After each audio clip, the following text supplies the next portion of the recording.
Yep. Yes, thank you, Heather. That's great. Well, let's start because we have Jerry here, and Jerry did a lot of research on his work with that. So we really want to learn a bit more about that. We will start with a pre-recorded version. Yep.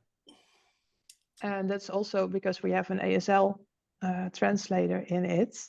And if you have any questions, you can put them in the chat and we can come back to that after the video of the presentation. Yeah, I think that's most important for now. Yeah. Promoting engagement of fathers in. Okay. Now, I'm going to start. What about that?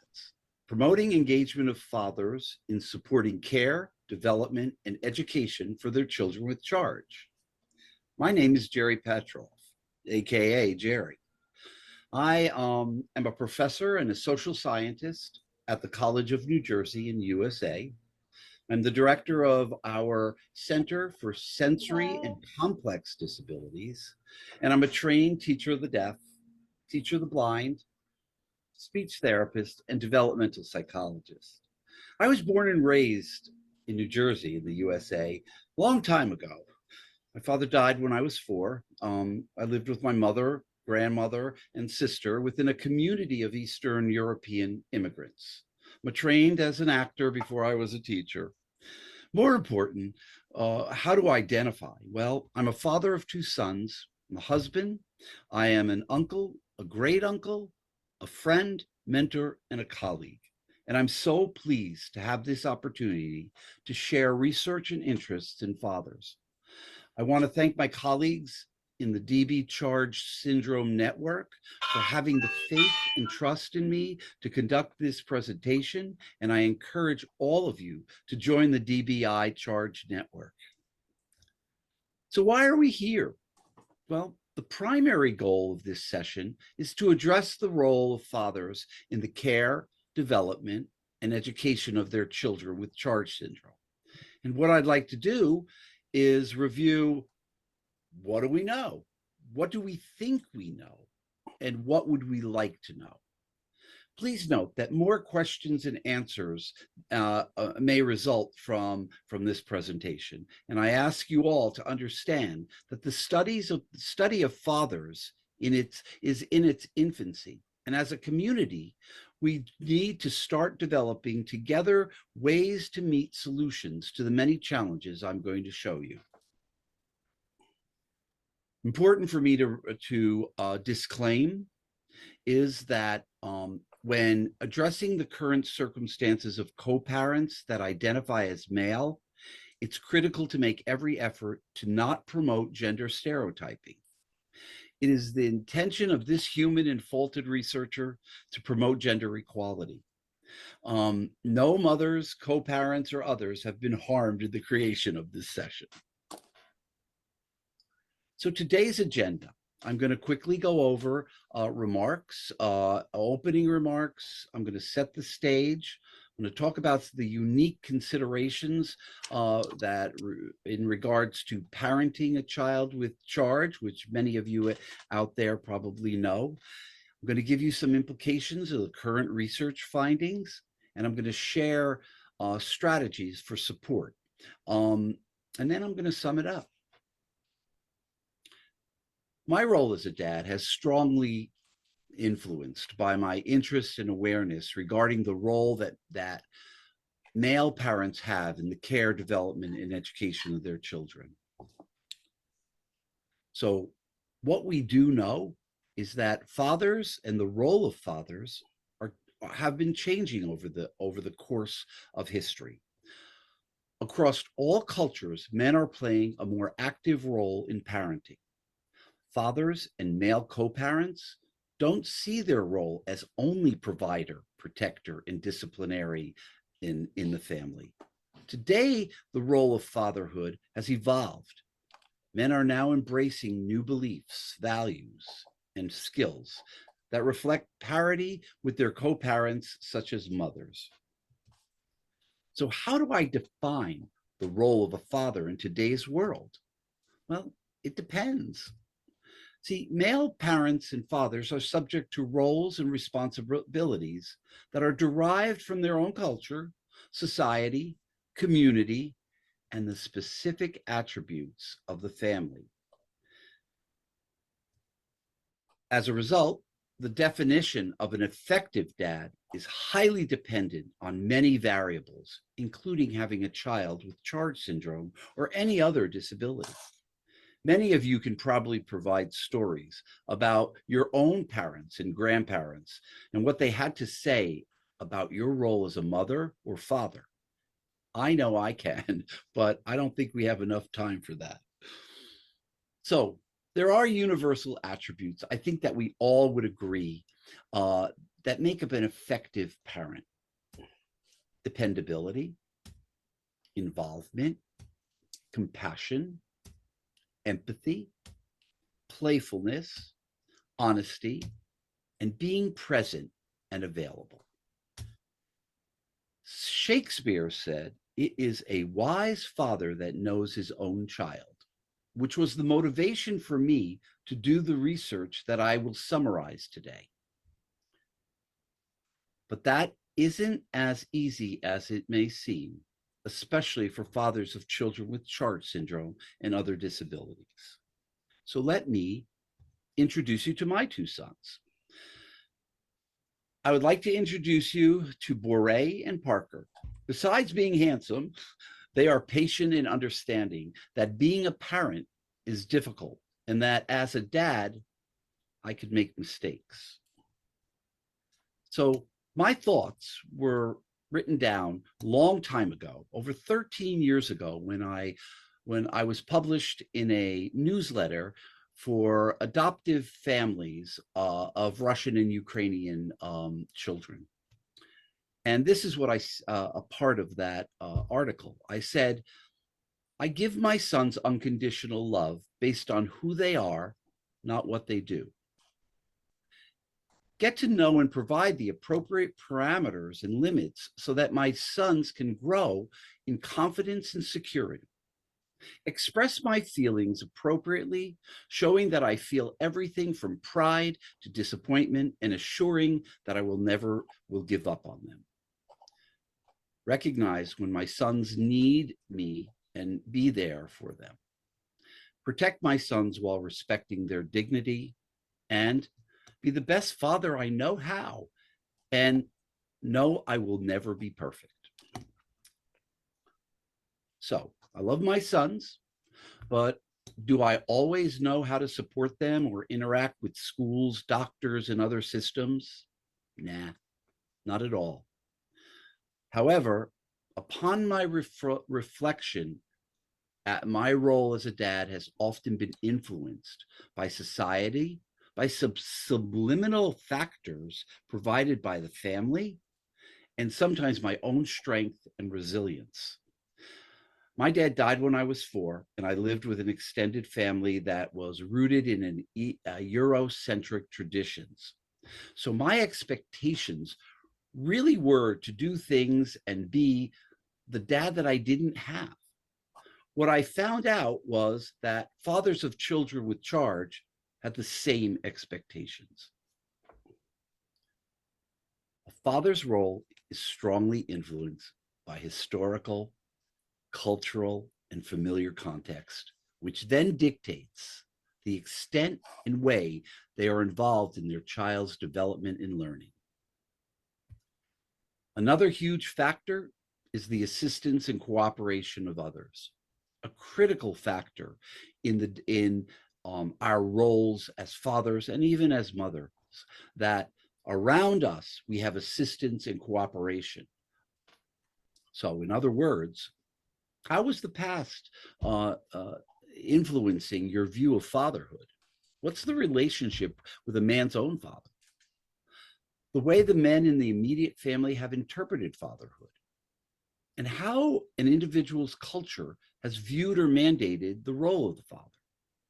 And then lastly, and probably most important, how generous and supportive others are within the family, community, and within systems. Systems, what I mean is education, health, social systems, etc.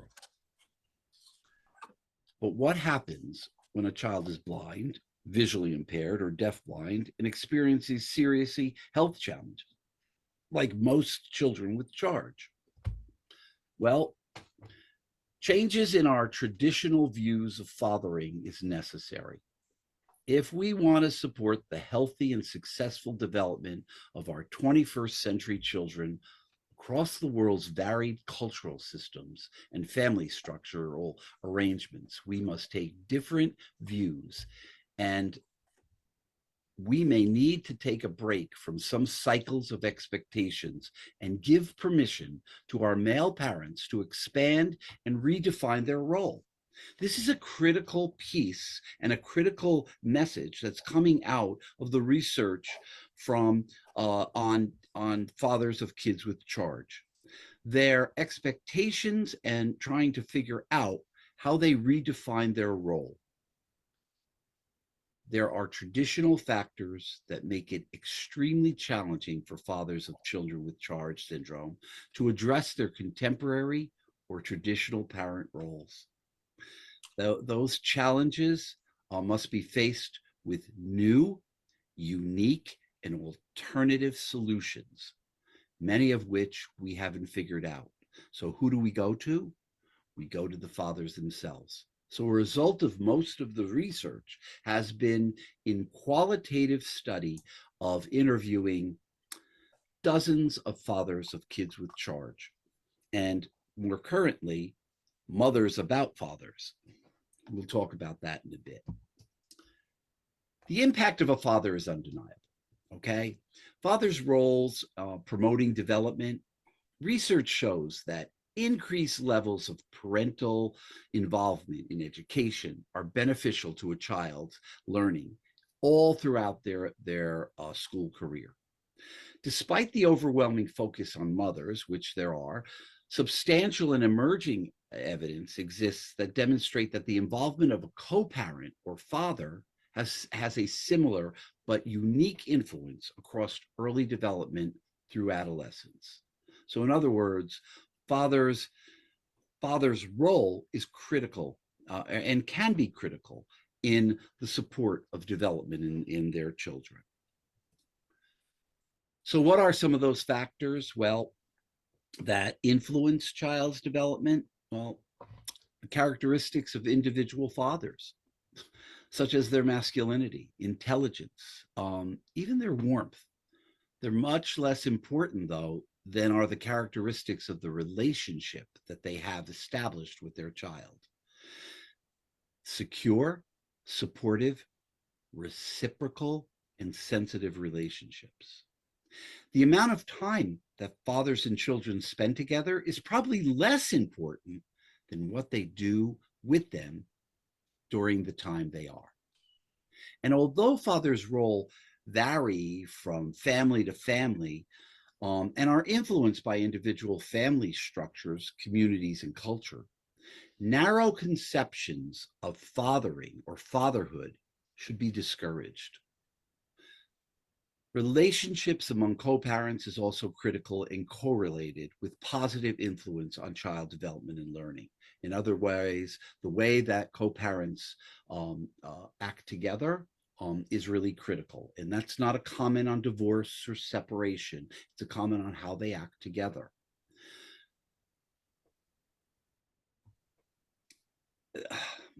There are unique influences and considerations when you're talking about parenting a child with charge. And this goes for mothers and fathers alike. What we see is that there is an increased need for and frequency in accessing and interacting with health and medical systems. And I know that if I could see all of you, you'd be shaking your head. Challenges in finding and accessing accurate information about development and education. How does my child going to learn? Parenting advice and support within traditional family and friend networks are not always appropriate or relevant. Many parents can't call up their mother or their father and say, what do I do in this instance? Because the experience is different. Teachers and specialized educational personnel may need additional knowledge and specialized skills. Not everyone knows charge syndrome. And parents are bombarded with specialized, complicated knowledge and skills and must make decisions about methods, healthcare, etc., while they're balancing family life.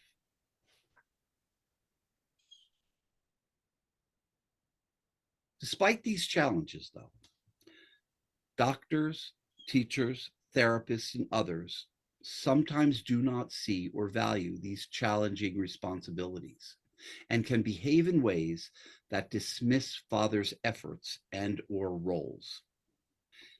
This is a critical finding in our research. At least that's what fathers of children with charge are reporting to us, that they feel dismissed. And we'll go into that a little bit more.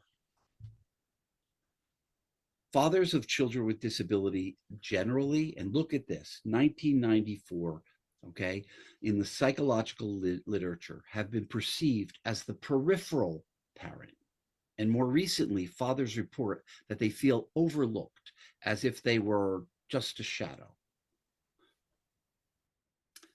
So implications of current research is the next thing I want to talk a little bit about. I'm going to focus on really 3 critical themes that are derived from my research: stress, strength, and sustainability.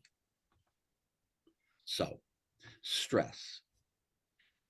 We know the literature anyway says that fathers have been left feeling like they are the odd man out, right, in their child's education.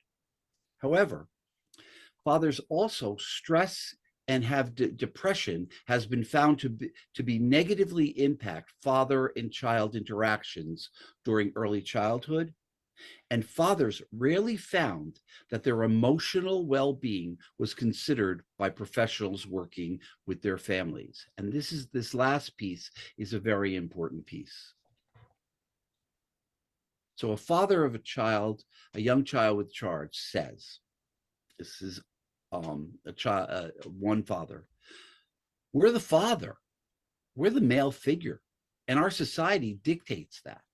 But we also have to start understanding that, fathers are also affected by this emotionally. And that emotional effect that occurs from having a child with a disability is something that needs to be recognized. It needs to be understood, not just from the vantage point of the school, but also for the father, and that it's okay to feel some of the sadness, some of the emotional turbulence that you may be feeling as a result of having a child with a disability. And this is a parent of a father of a child with charge. So here's another one. This is Owen, whose daughter has charge, and who would describe his daughter as having complex medical needs, especially experienced during the first 5 years of her life, which is not unusual. Everybody is asking, and I guess it's more of a selfish type of question, how's the mother? How's the kid doing? The 2 main components of the situation, knowing that the father is still there dealing with all the same situations. Maybe not involved as much, but how are you doing? Do you need anything? Type of thing. Are you coping with everything okay? What we find when fathers have an opportunity to speak freely and confidentially, that they're not okay, and that they do want and need emotional support. Strength is another one. The feeling of not being part of your child's education team reduces the confidence of fathers by narrowing their knowledge in a complex system of early intervention, special education. It's really important that we keep fathers in the loop.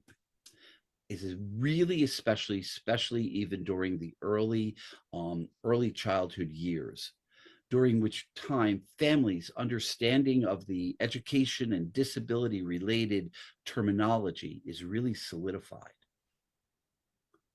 So what do dads have to say about this? Well, here's one.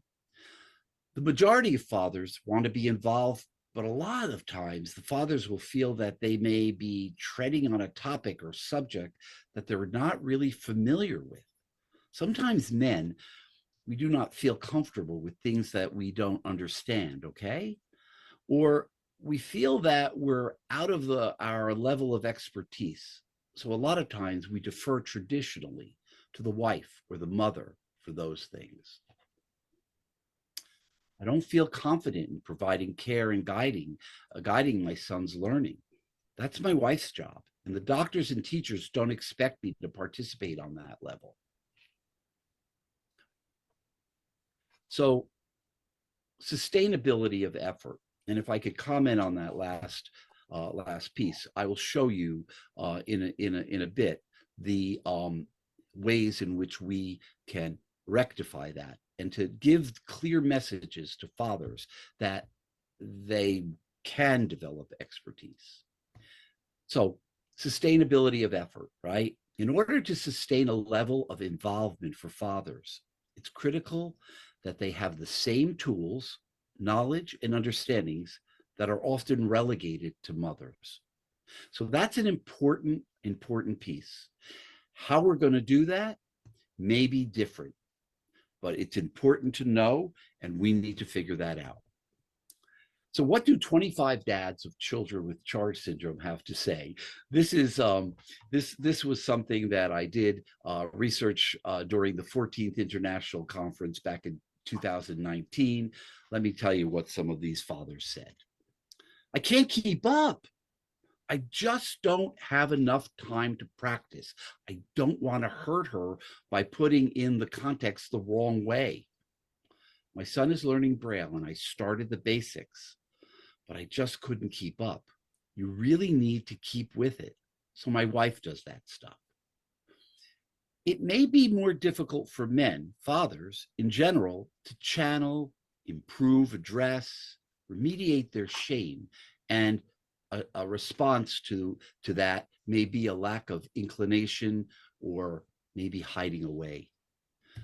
My daughter needs a lot of different things. She needs a lot of different services and things like that. But at the same time, in order to give her those things, I have to work. But I always feel like I'd rather be home working with her than doing something, you know, at work. But it's not always feasible because I need to go to work. Here is a summary of some of those barriers that fathers just told us, and understand that I have over 550 pages of transcript that are not represented in this in this workshop. But here are some key barriers that we absolutely know. Work commitments, especially for fathers who work long hours or have insufficient family-friendly workplace policies, are a real thing. Barriers such as poor communication between fathers and schools. Schools are traditionally a female or dominated environment, and this discourages fathers' involvement.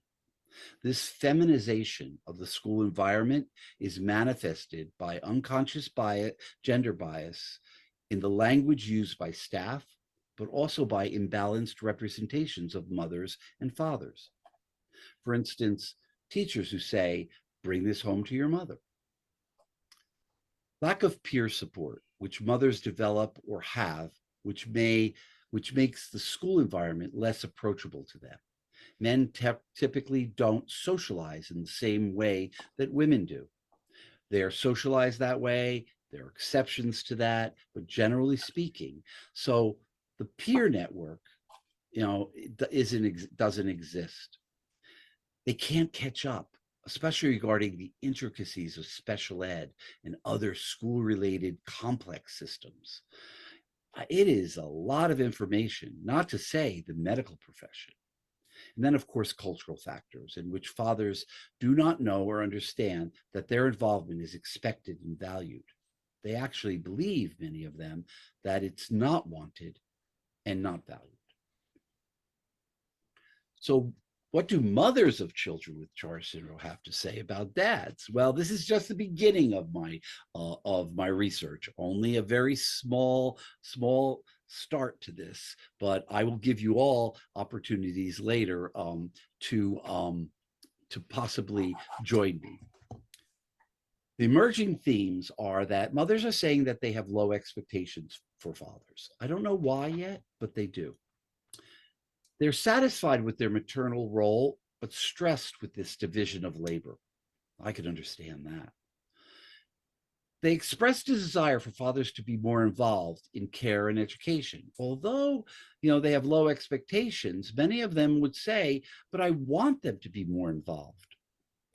Fathers do not have the same time or patience to deal with the often dysfunction associated with healthcare in schools. So again, this is only preliminary results, an analysis of a very small sample. A larger study is in progress. So what should we do, right? What should we do? Well, here's a few things, right? This list needs to continue to develop though. Include fathers in healthcare management. Provide opportunities for fathers to participate in care. Assure that family-friendly includes fathers as well as mothers. Again, this list needs to continue to develop, and we gain more insight into the parents' trends and experiences of our families of children with charge. We will be adding to this list and developing more and more father-friendly practices. So remember, dads should not be an add-on. All right, they're not an add-on. They should be considered from the very beginning. And here, what we've learned are some do's and don'ts that may lead us to some solutions. So the do's: try to limit gender imbalance by limiting the members of the team in meetings. That helps. That does help. Men have expressed feeling uncomfortable coming into a room of 10 women. Arrange, or even 10 people. Arrange convenient times for dads, even if it's not convenient for you. Have clear and specific roles for dads within activities that have a beginning, middle, and an end. You send dads' way with some activity that they can do that has a beginning, middle, and end that's clear and easy to do. Assume competence and have reasonable expectations. Be culturally competent and try to be non-judgmental. Use technology as an alternative to face-to-face interaction. That seems to help, and fathers have expressed this over and over. React and be clear. Otherwise, dads may find it creepy or that they got it wrong. So be clear and direct when you're speaking to them. What you don't want to do is chastise dads for not being involved or ask what keeps them from doing more. Losing face is a sure way to alienate dads further. Ask dads to refer to their wives to explain, educate, and model. Don't do that. Don't talk too much. Get to the point. Don't gender stereotype by being familiar with the array of ways humans are socialized, traditional roles, unique cultural factors, etc. Listen both without your ears and eyes and make snap judgments. Don't do that. Leave without giving all those that identify as parents 1 to 2 or 2 assignments with clear and distinct instructions. These are some of the things that have come out of the research that continues. So let me tell you, charge dads aren't just fathers, grandfathers, and uncles, but they are also, and above all, Lego builders and bikers, animal lovers and daredevils, hikers and cyclists, photogenics. They are drivers and travelers. They are huggers.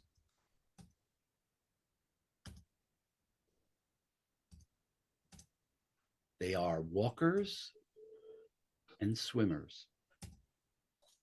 They are travelers and sea lovers. They are star hunters and floor designers.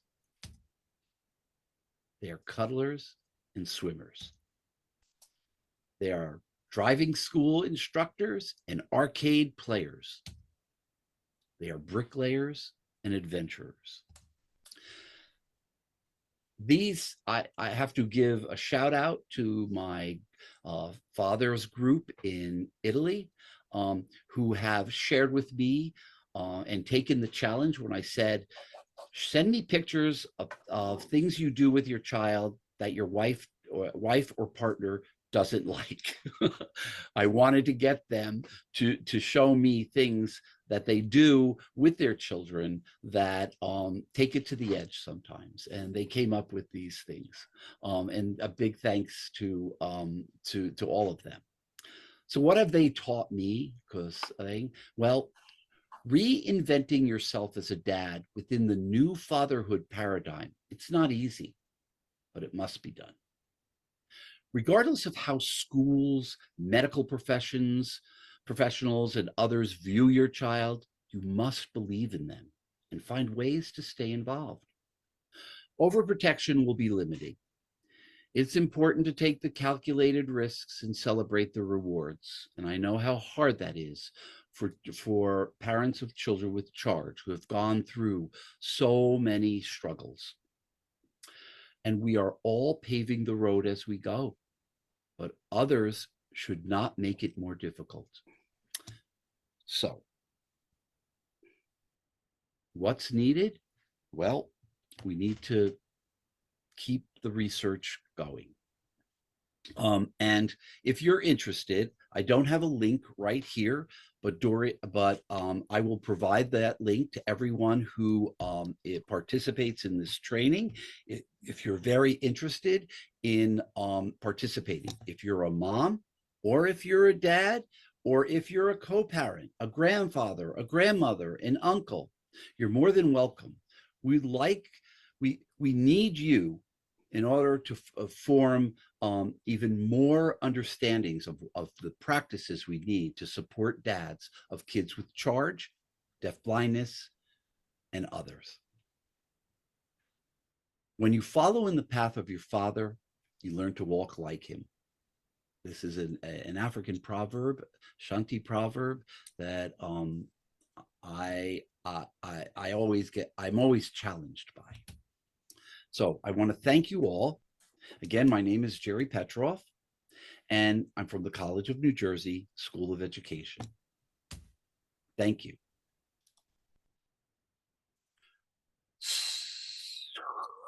Am I on? I don't know. Yes. Hi, so I just want to give another shout out to Alessandro Ferrara, who really put together those slides. I didn't go to each of those fathers and ask for that charge, but Alessandro did, with the Italian group that we have in Italy. He's the one who challenged all of them. But he also has done, he's with us in this session, which we're really lucky. I'm going to try my best. I'd like to, if it's okay, to just show you one more 3-minute session introducing Alessandro. And Alessandro, it's you and Tim, I believe, are the only, and maybe Matthew, I'm not sure, are the dads that are with us today. So I want you to feel free to comment, give your opinions, ask questions, because by no means is the research we're just scratching the surface thing. So let me go to pull up. Alessandro, so this is a good introduction. Okay, from the beginning. Now, okay, hold on. Wait. Okay, no. No, not. Nope. Sorry. I hope that I put. Hi everyone, my name is Alessandro Ferrara and I am the father of Luca. We don't see the video. Oh, okay. Sorry. I told you, oh, here we go. Now, let me say from current there. There you go. Hi everyone, my name is Alessandro Ferrara and I am the father of Luca, a child of 13 years old. First of all, sorry for my English. This is the first time that I record the video. I am here to answer some short questions that Professor Jerry Petroff asked me. The first is, tell me briefly about Luca, and the second one is, can you describe your relationship with Luca and what is working well and not so well? Luca has a severe charge syndrome. He had over 30 surgeries: heart, stomach, trachea, palate, testicles, cochlear implant, and so on. Talking about Luca is not easy for me, as it is natural that a parent cannot be ready and feel prepared to welcome a child with special needs. How is Luca? Luca is curious, stubborn, intelligent child and lover of life, of travel and of water. I mean pool water. Unfortunately, he has experienced and continues to experience a lot of suffering.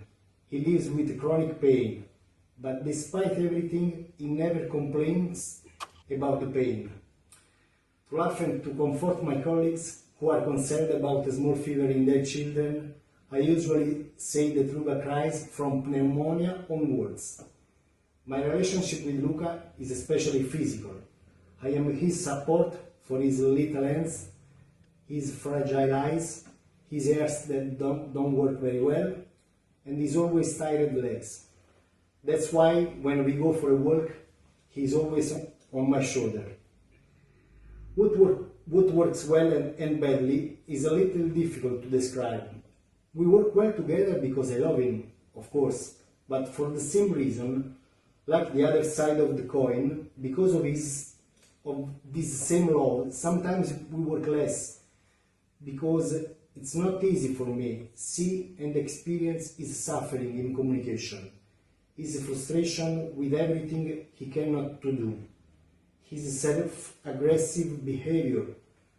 For me, it is like always having a thorn in my heart, but I try to smile for myself and for him. Sometimes I succeed, sometimes not. I like to quote a phrase from another father of a special need child. Disability sucks, but your life, despite disability, only sucks if you let it. So to close, I can say that I'm trying to make our lives amazing, despite the charge syndrome. Thank you. Bye. So Alessandro, I find that very articulate. Alessandro works together with Luca's mom, and within the context of Mondo Charge, which is the parent organization in Italy. Angela is the vice president of that, so they're very much, both of them are involved, and they're both involved with the care and development of their son. So, Anne, I'm going to let you, facilitate to see if we want to open it up to questions or discussions. Yeah. That would be great. I have a little bit more information. I've done 16 interviews with moms. Certainly not enough at all. I have a little bit more if we had time, but I think we should open it up for some discussion. Hey, Luca! Hello. He looks good.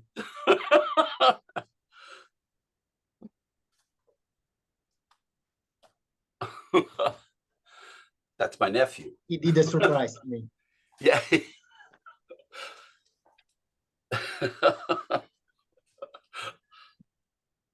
So, Yep. Yeah, I think it's a good moment after a very inspiring presentation and a wonderful video of Alessandro as well. Really great to have you in. I'm wondering if there are any comments or questions coming up. I'll make a few comments if I might. Yes, please, Tim. great. First of all, I was reminded when you talked about the mother's perspective on what the fathers are experiencing, that many years ago, I don't know how many years ago it is, Jerry, but we had a Michigan deafblind retreat. We spoke at one of them, but this was one where they wanted me to, after lunch, take a microphone and go around and ask fathers. I ask a question, they go around and have fathers speak. And it was very moving, and the mothers were blown away by that. They could not, I didn't know he thought that. They were much more emotionally involved, I think, than the mothers thought that they were. And so it was a great session, a neat experience.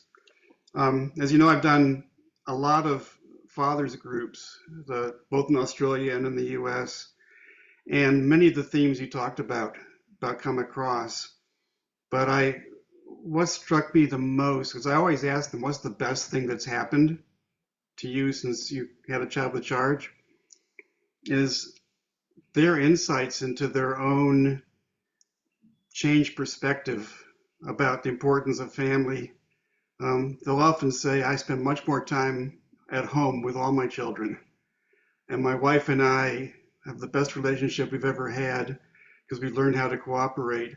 And by the end of that meeting, you have this amazingly powerful feeling that is really inspiring. And some of the fathers go out arm in arm and plan for, one year they planned to do a golf outing the next charge conference, and they did it. I don't golf, so I didn't do it, but it's really, the last thing is that, and I'll put this in the chat. So I published my study on fathers in charge a couple of years ago. And I know it's quite different from Jerry's because I was surveying as opposed to interviewing, and I was focused on how having him with charge affected your work life and your friendships in particular. And I had 93 fathers that responded, and then I had a control group of 35 fathers. And overall, the fathers saw themselves as resilient. They evaluated their work, friendships, and general contentment very similarly to the fathers in the control group. But they did report a drop in the quality and quantity of their friendships, which I think is really interesting because, guys would go out to the game, go to the bar. There's a lot of side-by-side interaction, and they didn't have time to do that anymore. But they also found that they were less interested in that. And I think that a lot of these fathers are looking for other fathers who share that kind of experience. They did report a little bit of a drop in the, I'm sorry, I'm looking at my abstract.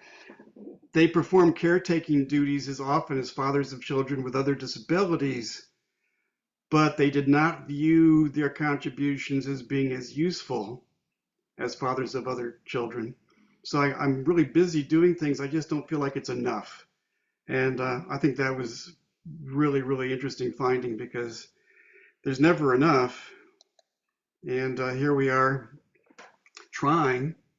But I think there's a general sentiment that from my interviews as well of the same kind of sentiment, Tim, that it's not enough. And when I look at it, it's like, oh my God, how much are you doing is amazing what you're doing. I also found that many fathers talked about their relationships and about time and about how work interferes as well, which is similar to what other studies have shown as well.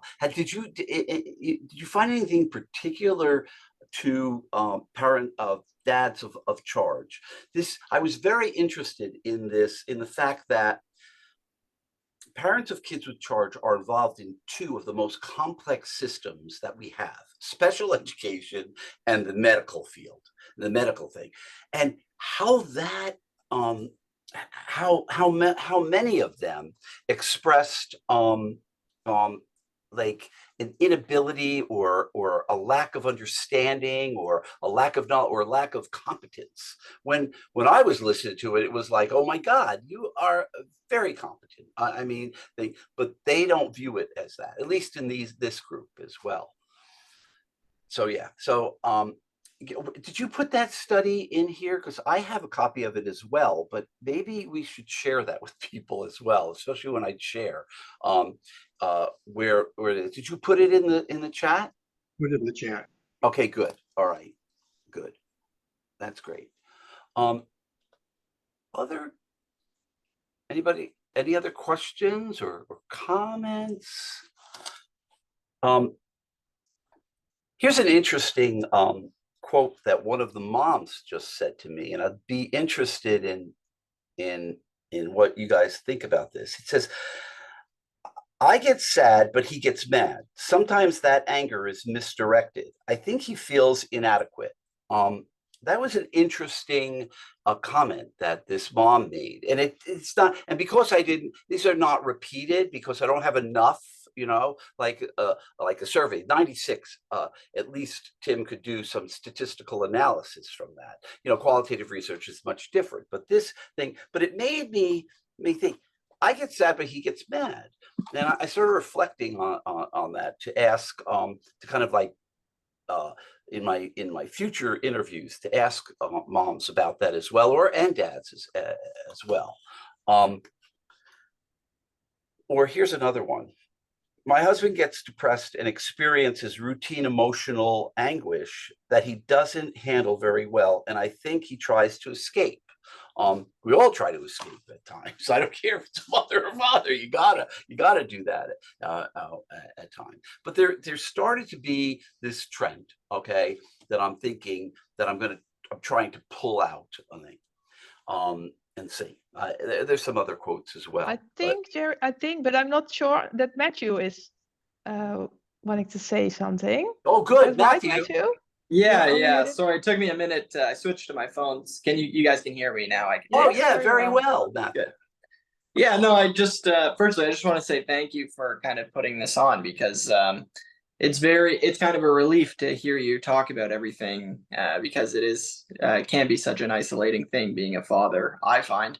But yeah, I really agree with everything that has been said so far. And yeah, that said too, what I find, and I'm kind of curious about other dads with children with charge as well, is that I know with my son Theodore, he's 4.5 now, but ever since he was a baby, typically, maybe this is a bit more stereotypical, but like when a baby cries, it's all mom, mom, mom. But for me, my son has always been dad, dad, dad. And every time he cries, he's just so attached to me, and he needs me as his it kind of his emotional regulation a little bit, to make sure that if something happens to him emotionally, or if he gets hurt or something like that, he needs me there with him. And I've always been kind of curious if maybe that's just unique to my son Theodore, or if because what I find the funny phenomenon for me is exactly everything that you're saying is true about how dads can be disregarded in that sense. So I actually I have a 2-year-old daughter as well, and I drive my children to their kind of daycare before I come to work every day. And recently, something funny that happened that goes along with everything that you're saying is I dropped my children off at their daycare. And the one time that my wife comes with me, because we were going to go out get breakfast or something afterwards, the one time that she comes with me, I bring my son Theodore with charge into the classroom, and I put him down. I say, Dad has to go to work now. Goodbye. And then my wife comes in behind and drops my daughter off in the same classroom. Right. And as my wife walks in, the teachers from that classroom, they go to my wife to say, oh, here are all the issues that have come up with Theo. And I have traditionally, for months now, have been dropping Theo off as the only person dropping the kids off every day. And it would be very rare, if I don't think it's happened at all, that the teachers have brought anything to my attention. And then the one time that my wife comes, they have this dump of things that they want to talk about my son.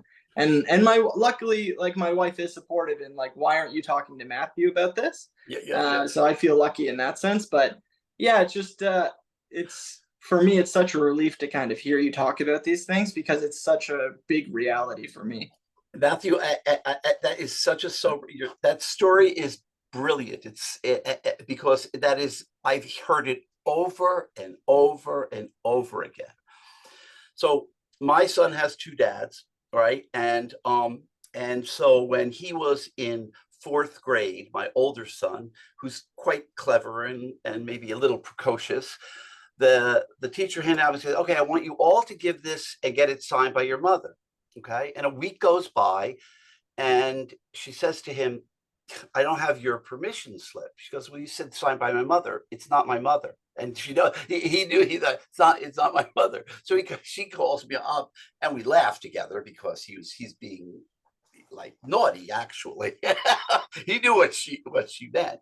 But it is just something that teachers do. But in this case, it's amazing, right? It's amazing that this happened over and over and over. I don't know, Tim, if you've seen the same thing occur, or that. And I don't know, Alessandro, if when you go to the hospital, which you go too often, both you and Angela are in the hospital a lot with Luca, especially recently. You know, how do people address you? You know, there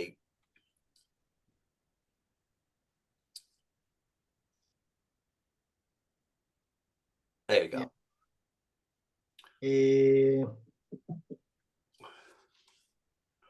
When we are in the hospital, we are again a family, because we are separated. I am not so lucky like Tim or Matthew. Yes, but I think when we are together, we work. So Luca is, I think, is more happy, and I don't know what to say. Sorry for my English. I never speak with. Don't apologize. Are you kidding? With an audience, so you can't imagine how time I spent to do that video. So, okay, I prepared the answer, and then. Yes, I know.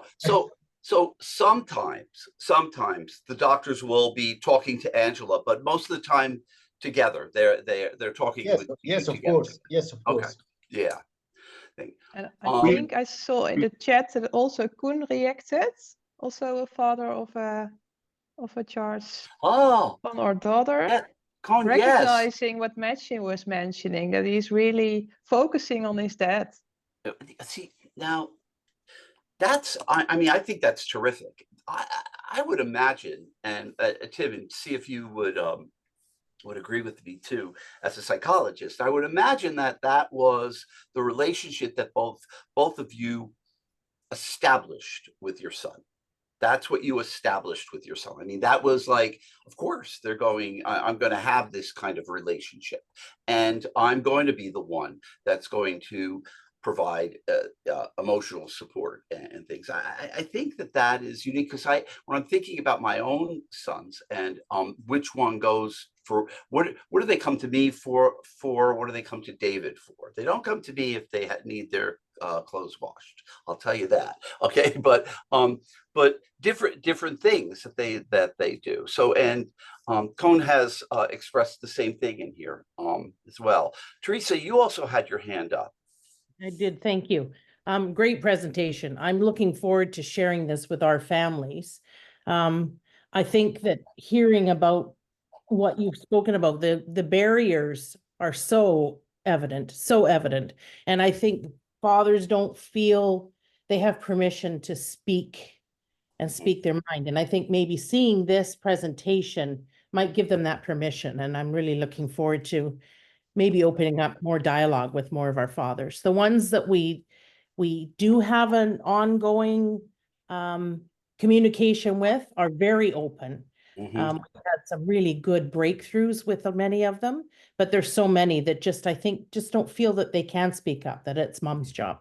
So this is great. This will give them permission. So thank you. Yeah, no, and my experience has been the same as Tim's, in that when you get dads together, you know, when I've gotten dads together without mothers and say, this is confidential, I can't talk.